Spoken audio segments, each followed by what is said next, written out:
Good morning everyone, welcome back to BVN online classes. हम class 12th में chapter electric charges and force में example solve कर रहे थे प्रिंसिपल ऑफ सुपरपोजिशन पे। कुछ एग्जाम्पल्स और लेते हैं।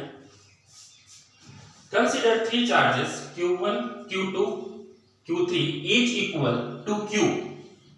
तीनों चार्जेस की वैल्यू क्या है बेटा? Q है। At the vertices of an equilateral triangle of side L. What is the force on a charge capital Q with the same sign small q? जो साइन Q का है वही साइन इस कैपिटल Q का है, placed at the centroid of the triangle। तो आपको एक इक्विलेटरल ट्रायंगल गिवन है जिसके वर्टिसेस पे तीन सेम चार्ज रखे हुए हैं, small q small q small q। ठीक है, आपको सेंट्रोइड पे रखे चार्ज पर नेट फोर्स बताना है। अब आपको पता है बेटा नेट फोर्स के लिए क्या करना है, इस चार्ज पर जितने भी फोर्स लग रहे हैं बाकी चार्जेस से उनको निकालना और उनका क्या करना है बेटा? वेक्टर सम करना है। ठीक है, तो पहले अपन निकालते हैं बेटा जो ए पे जो चार्ज रखा हुआ है Q, उसकी वजह से force.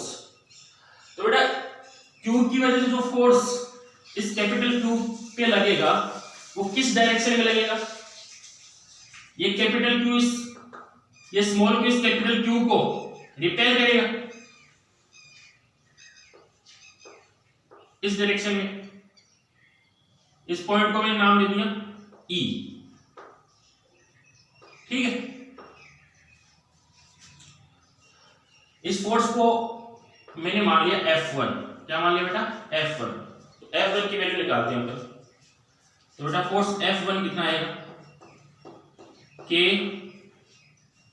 Small q capital Q upon ये डिस्टेंस, दोनों चार्ज के बीच की डिस्टेंस कौन सी होगी बेटा? AD का स्क्वायर, और साथ में यहां पे डायरेक्शन लिखनी है अपने को। तो किस तरफ है ये फोर्स? A से D की तरफ। ठीक है, तो पहले अपन AD की वैल्यू निकाल लेते हैं। ये AD हुआ, ऐसी ये BD हुआ और ऐसी ये DC हुआ, मतलब दोनों चार्जेस के बीच की डिस्टेंस अपन निकालते हैं।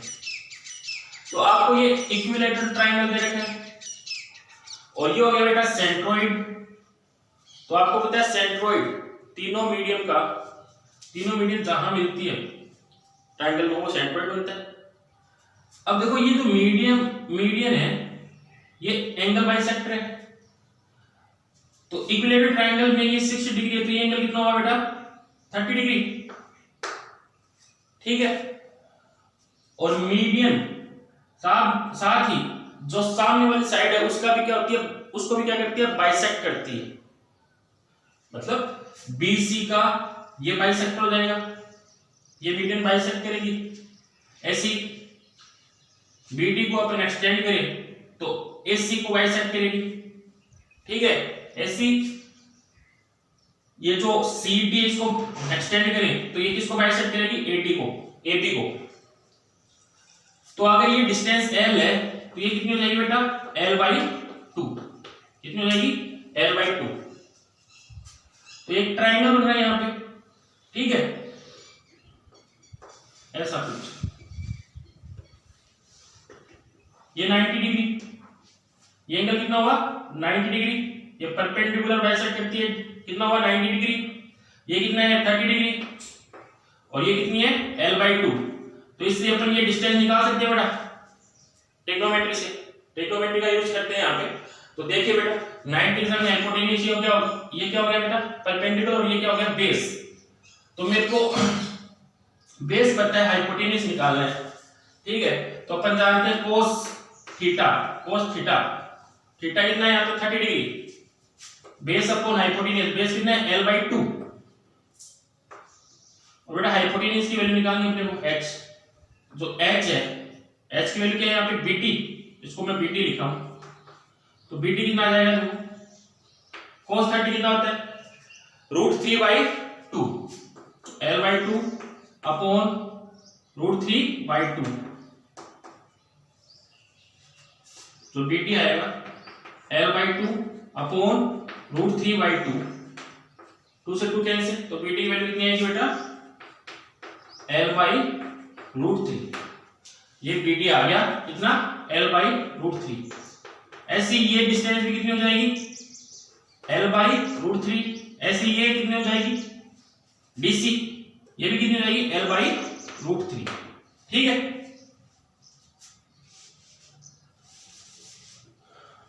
तो इसमें रख देते हैं AD की जगह L/√3, तो F1 कितना आ जाएगा KQQ, AD कितना आ जाएगा बेटा L/√3 और उसका स्क्वायर करेंगे तो L² जो अपॉन में 3 आएगा, √3 का स्क्वायर √3, वो कहां जाएगा बेटा ऊपर, और साथ में डायरेक्शन क्या है AD के। ये आ गया F1 वेक्टर। ऐसी F2 वेक्टर, मतलब B पे जो चार्ज रखा हुआ है Q, तो कैपिटल Q के फोर्स लगाएगा किस डायरेक्शन में, इस डायरेक्शन में। इस फोर्स को मैंने क्या ले लिया बेटा F2। बेटा F2 की वैल्यू कितनी हो जाएगी K Q small q capital Q, distance कितना है दोनों चार्जेस के बीच में L/√3, इसका स्क्वायर करेंगे तो कितना आ जाएगा 3 अपॉन L², और डायरेक्शन किधर है बेटा इस फोर्स की B से D की तरफ, B से D की तरफ। ये क्वेश्चन नंबर 2। ऐसे C पे जो चार्ज रखा हुआ है वो Q पे किधर फोर्स लगाएगा इस डायरेक्शन में, इस फोर्स को मैंने मान लिया F3, तो F3 की वैल्यू कितनी आ जाएगी 3KQ capital Q upon L², same ही आएगी बेटा क्योंकि डिस्टेंस कितनी है L/√3, जो दोनों में थी वो सेम ही है, और दोनों चार्जेस भी क्या है सेम ही है जो पहले में थे, पहली दो इक्वेशन में जो चार्जेस थे वैसे के वैसे ही है। और डायरेक्शन किधर है इसकी C से D की तरफ। तो बेटा इस सेंट्रॉइड पे, इस पॉइंट पे 3 वेक्टर आ रहे हैं, एक तो नीचे की तरफ F1 वेक्टर, एक B से D की तरफ F2 वेक्टर, और एक ये वेक्टर C से D की तरफ F3 वेक्टर। ठीक है, अब तीनों का अपने को नेट निकालना है, तो नेट निकालने के लिए क्या करें, पहले अपन रिजल्टेंट निकाल लेते हैं। तो रिजल्टेंट निकालना आता है कि ये दोनों वेक्टर एंगल पे है, इनका रिजल्टेंट कहां से आएगा बेटा बीच में से, क्योंकि एंगल कितना इनके बीच में 120, क्योंकि देखो ये 30 हुआ और ये एंगल कितना हुआ 30 डिग्री, तो 30 30 60, और ये कितना आएगा फिर 120 के वर्टिकल अपोजिट एंगल कितना होगा बेटा सेम ही होगा 120, तो ये एंगल कितना आएगा 120। तो इन दोनों वेक्टर का जो रिजल्टेंट है वो इधर से जाएगा बीच से, इसको मैंने लिख लिया F नेट। क्या लिख लिया बेटा F नेट। देखिए F नेट निकालते हैं पहले।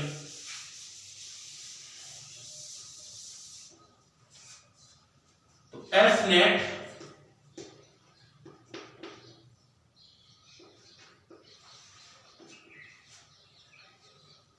F2 का स्क्वायर, इस वेक्टर के मैग्नीट्यूड का स्क्वायर, F3 इसके मैग्नीट्यूड का स्क्वायर,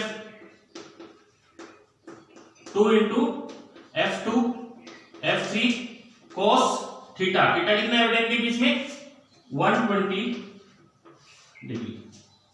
ठीक है, अब देखिए बेटा F2 और F3, F2 और F3 दोनों का मैग्नीट्यूड क्या है बेटा सेम है 3KQ अपॉन L स्क्वायर। तो F2 का मैग्नीट्यूड F3 के इक्वल है।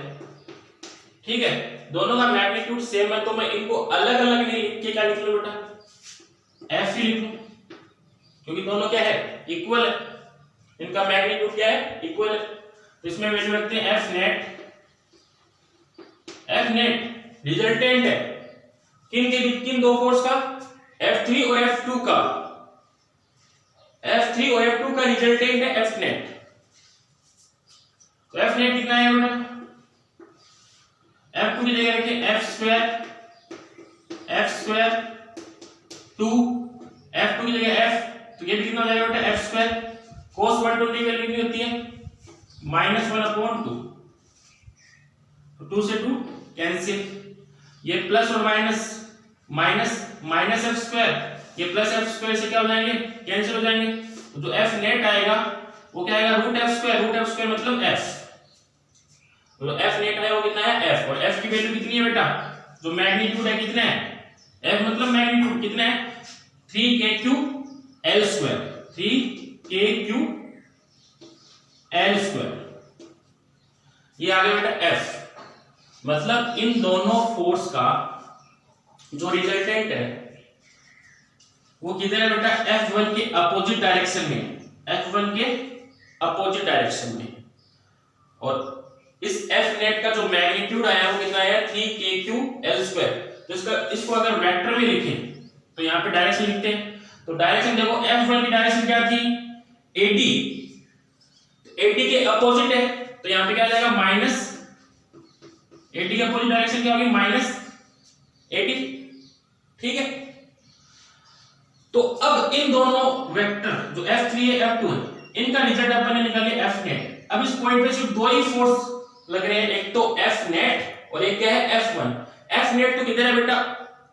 ऊपर की तरफ, और F1 किधर है? नीचे की तरफ, मतलब F1 की अपोजिट डायरेक्शन में। तो देखिए बेटा F1 3kq L square AD और F नेट वो क्या है? 3kq square 3kq upon L square minus AD। तो F नेट और F1 दोनों का मैग्नीट्यूड सेम है लेकिन डायरेक्शन अपोजिट है, इसलिए ये दोनों क्या हो जाएंगे? F नेट और F1 क्या हो जाएंगे? कैंसिल हो जाएंगे, क्योंकि मैग्नीट्यूड सेम है और डायरेक्शन क्या है? अपोजिट है। तो F नेट और F1 क्या हो जाएंगे? कैंसिल। तो इस पे जो नेट फोर्स आएगा वो क्या आएगा बेटा? इस पॉइंट पे 0, क्योंकि F नेट ने F1 को कैंसिल कर दिया। तो जो F रिजल्ट है इस पॉइंट पे वो कितना आएगा बेटा? 0। समझिए। अब नेक्स्ट क्वेश्चन करते हैं अपन। A particle of mass m carrying a charge -q1 is moving around a charge +q2 along a circular path of radius small r.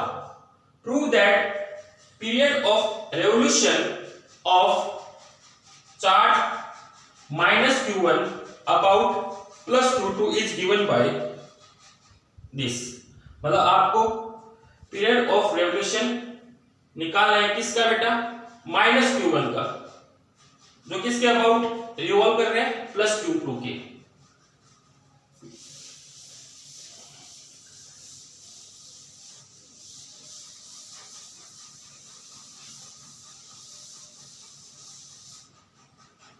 देखिए ये +q चार्ज +q2 चार्ज है, ठीक है। A particle of mass m carrying a charge -q1 is moving around a charge +q2। तो +q2 के around कौन सा charge move कर रहा है बेटा? -q1। इसका मास कितना है? स्मॉल m, ठीक है। इन दोनों के बीच का जो रेडियस दे रखा है r, तो ये जो -q1 चार्ज है सर्कुलर पाथ में मूव कर रहा है और इस सर्कल के सेंटर पे कौन सा चार्ज रखा हुआ है? +q2, ठीक है। तो अपने को क्या निकालना है बेटा? इसका टाइम पीरियड निकालना है, -q1 का टाइम पीरियड निकालना है। और आपको पता है बेटा टाइम पीरियड का फॉर्मूला क्या होता है? Distance upon speed. तो डिस्टेंस कितना डिस्टेंस कवर करेगा? ये 2πr। तो डिस्टेंस होगी वो सर्कल के सर्कमफ्रेंस के इक्वल होगी 2πr अपॉन में स्पीड मैंने मान ली v। तो बेटा अब अपने को स्पीड निकालनी है, क्योंकि 2πr तो अपने को क्वेश्चन में गिवन है, मतलब r गिवन है, तो ये चलो डिस्टेंस आएगी वो कितनी आएगी 2 पाई r आएगी। अब अपने को स्पीड निकालनी है। देखो स्पीड कैसे निकालते हैं।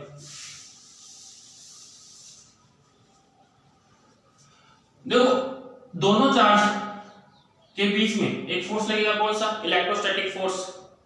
ठीक है, इलेक्ट्रोस्टैटिक फोर्स कितना आएगा वो F K Q Q1 Q2 upon R square.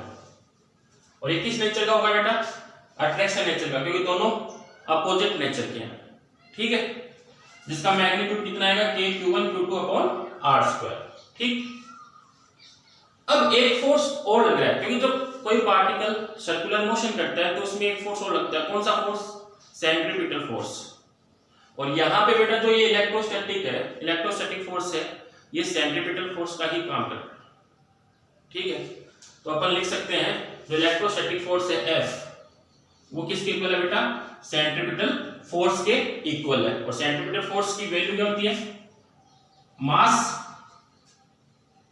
और ये जिस स्पीड से, किस स्पीड से जा रही है बेटा, v से, mv स्क्वायर अपॉन r, ये सेंट्रीपिटल फोर्स होता है। ये किसके इक्वल होगा, इलेक्ट्रोस्टैटिक फोर्स के इक्वल, क्योंकि जो इलेक्ट्रोस्टैटिक फोर्स है वो यहाँ पे किसका रोल प्ले कर रहा है, सेंट्रीपिटल फोर्स का। तो इलेक्ट्रोस्टैटिक फोर्स की वैल्यू कितनी है बेटा, K Q1 Q2 upon R square m v square upon r। यहां से बेटा v की वैल्यू आ जाएगी k क्यूब, ये एक r से एक r कैंसिल, तो जो वैल्यू आएगी k Q1 Q2 r upon में क्या है rm। और बेटा यहां से स्क्वायर हटाएंगे तो क्या लगेगा, रूट। ठीक है, v k की वैल्यू रख देते हैं 1 upon 4 pi epsilon not r m q1 q2। तो ये आ गई v की वैल्यू। अब अपन को टाइम पीरियड निकालना है, तो टाइम पीरियड का फॉर्मूला अपने पास है 2 पाई r अपॉन v। यहां पे v की वैल्यू रखते हैं अपन 2 पाई r अपॉन में v रखते हैं, तो कितना आएगा, डिवाइड में आएगा Q1 Q2 और ऊपर क्या आएगा बेटा, रूट में 4 पाई एप्सिलॉन नॉट Rm। ठीक,